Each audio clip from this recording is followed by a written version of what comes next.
Sou o professor Fábio e agora a gente vai ver a regra do paralelogramo.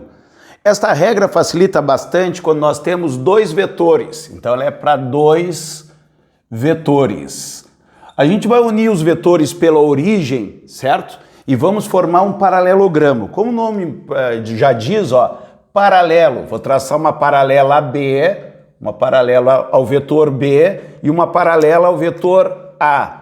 Observe que formou um paralelogramo. O paralelogramo é uma figura geométrica, é um quadrilátero, tem quatro lados e os lados são paralelos, por isso que são chamados de paralelogramo.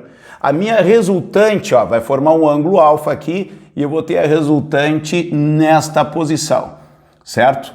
Aqui é o vetor A lá em cima, olha lá o vetor A aqui em cima, que eu reproduzi de maneira paralela, e aqui o vetor B que eu trouxe ele aqui também de maneira paralela. O ângulo aqui é o ângulo alfa, o ângulo formado entre os dois vetores que eu estou somando.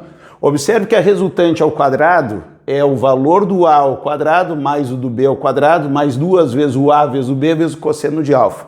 Bom, essa fórmula aqui tu deve lembrar lá da lei dos cossenos, mas tem um detalhe bem importante. Aqui na física tu vai usar mais.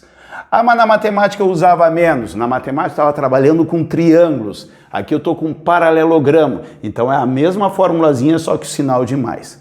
Mas a maior parte dos casos vai cair nesses casos particulares.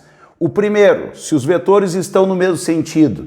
Então eu tenho o vetor A e o vetor B. Ó. O ângulo entre os dois seria zero. Vetor A e vetor B. Existe um ângulo alfa entre os dois. Se o ângulo for zero, os dois estão no mesmo sentido. É quando eu vou ter o valor máximo do meu vetor. Então imagina uma caixa empurrando por duas forças, eu estou empurrando e puxando, é a mesma coisa que empurrar as duas forças. Aqui eu tenho a força 1 de 3 newtons e a força 2 de 4 newtons. Estão no mesmo sentido, a força resultante basta somar as duas. Então se tem uma pessoa empurrando uma caixa com 3 newtons e outra com 4, a minha força resultante vai ser igual a 3 mais 4, vai dar 7 newtons. Para esse par de forças aqui, 4 e 3, o valor máximo que eu consigo é 7, é quando os vetores estão no mesmo sentido. Já a segunda situação, vetores em sentidos opostos. Eu tenho um vetor apontando para cá e o outro vetor vai apontar em sentido contrário. O ângulo entre os dois aqui vai ser de 180 graus. Então, vetores com sentidos opostos, ângulo de 180 graus, é quando eu tenho o valor mínimo dos vetores. Vou imaginar uma caixa também, uma pessoa empurrando ela para a direita e outra empurrando ela para a esquerda. Observe que as forças estão em sentidos opostos. Nesse caso, a resultante é uma menos a outra. Eu coloquei em módulo. Tu não vai botar positivo ou negativo. Tu vai ver quem é que vai vencer. Se eu tenho 3 para a direita e 4 para a esquerda, esta força é maior do que esta, a minha resultante vai ser para a esquerda. Então a força resultante vai ser igual a quanto? 3 para um lado e 4 para o outro. Vai ser 4 menos 3, não é? 4 menos 3. Ó, observe que eu fiz a maior menos a menor. Posso fazer 3 menos 4? Posso. Vou usar em módulo. A minha força resultante vai ser igual a 1 newton. Observe que o valor mínimo é 1 desse par de forças 3 e 4 e o valor máximo é igual a 7. Qualquer outro ângulo que eu coloque entre essas duas forças vai dar valores entre 1 e 7. Aqui eu tenho outro caso particular que aparece muito nos exercícios de física, que são quando os vetores são perpendiculares, quando eles formam 90 graus. Se você está gostando da aula, dá um like aí embaixo e se inscreve no nosso canal Delta Medicina Online. Esta é a parte que mais aparece nas situações de problema. Observe que eu tenho uma força puxando a caixa na horizontal e uma força puxando para cima, o mesmo 3 e 4. Já vimos que o valor máximo é 7 dessas duas forças e o valor mínimo é 1. Como é que eu vou fazer isso? Eu vou fazer a regra do paralelogramo. Eu vou trazer a paralela F2 para cá, olha lá, F2 para cá a paralela, F2 aqui, que é de 4 newtons, e esta força F1 eu vou levar a paralela lá para o outro lado, ó, F1. Qual vai ser a minha resultante? A minha resultante vai ser esta inclinada aqui, ó. Esta é a minha força resultante. Observe que para mim calcular essa resultante, aqui formou uma figura muito conhecida de vocês, que é um triângulo. E o triângulo, quando tem um dos ângulos de 90 graus, esse triângulo é chamado triângulo retângulo. Observe que a força resultante é o lado do triângulo oposto ao ângulo de 90 graus, que na matemática nós chamamos de hipotenusa. E a força F2 e F1 são os lados desse triângulo que chegam no ângulo de 90 graus, que nós chamamos de cateto. Quando o triângulo é retângulo na matemática, nós podemos relacionar os lados através do Teorema de Pitágoras. Então vamos botar aqui, ó, Teorema de Pitágoras, que diz que a hipotenusa ao quadrado é igual à soma dos catetos ao quadrado. Então fica fácil tu resolver. Eu quero saber essa força resultante. Força resultante ao quadrado é esse cateto aqui, que é a força F1 ao quadrado, mais o outro cateto, que é a força F2 ao quadrado. Então assim que eu vou resolver. Bom, aqui é um triângulo muito conhecido, não é? Que tem um cateto de 3 e outro de 4, dos triângulos retângulos. Se eu fizer esse cálculo, a força resultante ao quadrado vai ser 3 ao quadrado mais 4 ao quadrado. 3 ao quadrado dá 9, 4 ao quadrado dá 16. Ou seja, a minha força resultante ao quadrado dá 25. Para mim tirar esse quadrado aqui, eu vou tirar a raiz quadrada dos dois lados, e a minha força resultante vai ser raiz quadrada de 25, que vai dar 5 newtons. Como eu falei, tá? É um triângulo muito famoso dos retângulos, que é o triângulo com um lado 3, o outro 4, e a hipotenusa com valor 5. Então vale um destaque para o nosso triângulo 3, 4, 5. Tá aqui, ó, se um cateto é 3, o outro é 4, a hipotenusa é 5. E os semelhantes dele vale a relação, tá? Nós podemos observar que o triângulo aqui do lado, tá? De 3 para 12, ele foi multiplicado por 4, ó. 3 vezes 4, 12. 4 vezes 4, 16. A hipotenusa vai ser 5 vezes 4, 20. Vamos conferir só para vocês terem certeza disso. Eu poderia calcular a hipotenusa. Observe que eu não precisei. Conhecendo o triângulo 3, 4, 5, eu vi que esse triângulo ele era semelhante 4 vezes maior. Mas eu posso calcular essa hipotenusa, que eu vou chamar de H. A hipotenusa ao quadrado é igual a 12 ao quadrado, um cateto, mais o 16, que é o outro cateto ao quadrado.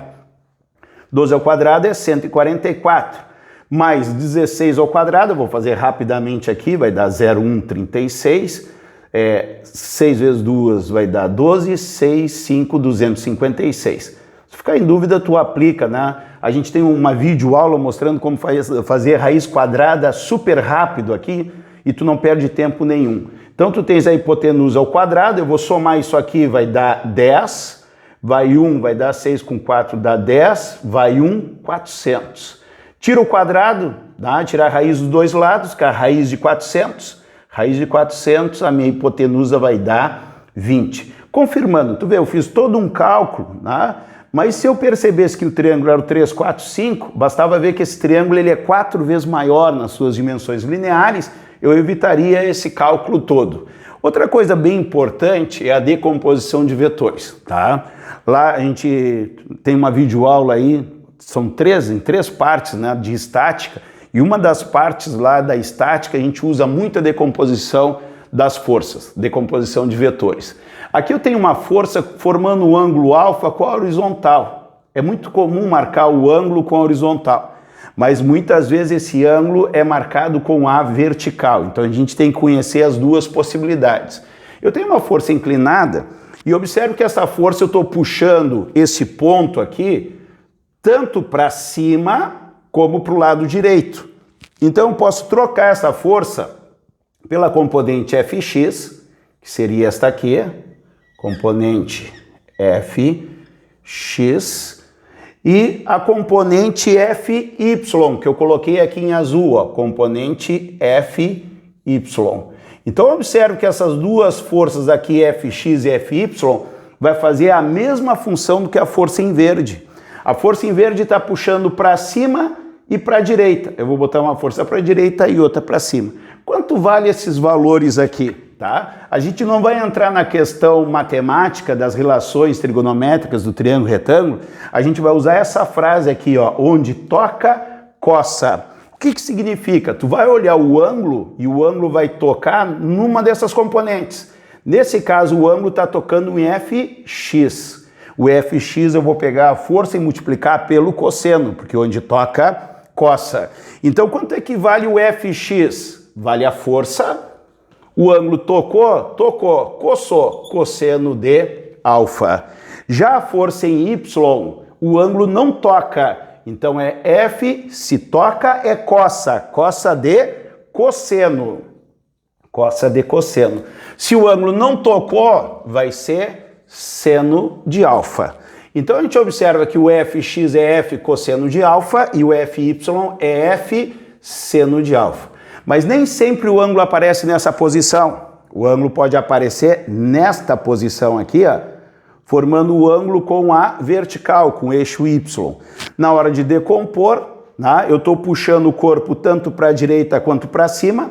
Eu vou ter uma componente aqui que vai ser o meu Fx, só que agora o meu Fx, o ângulo não toca. O ângulo alfa não está tocando em Fx. Se não toca, não é cosseno, não coça. Então, se o ângulo não toca, não coça. Então, vai ser F vezes seno de alfa. Já a minha componente Fy vai ser essa força que vai puxar o corpo para cima. Então, esse meu Fy aqui, ó, Fy, é a componente que puxa o corpo para cima. Quanto é que vale? Vale o valor da força, só que agora o ângulo alfa toca. Se toca, coça. O ângulo tocou, olha só que eu pintei ele tocando no Fy. Tocou, cosseno, vai ser cosseno de alfa. Então a decomposição das forças, né, ou decomposição dos vetores serve para isso. Eu tenho um vetor inclinado, eu posso trocar por dois vetores perpendiculares e o onde toca a coça vai ser a maneira mais rápida para te executar teus exercícios.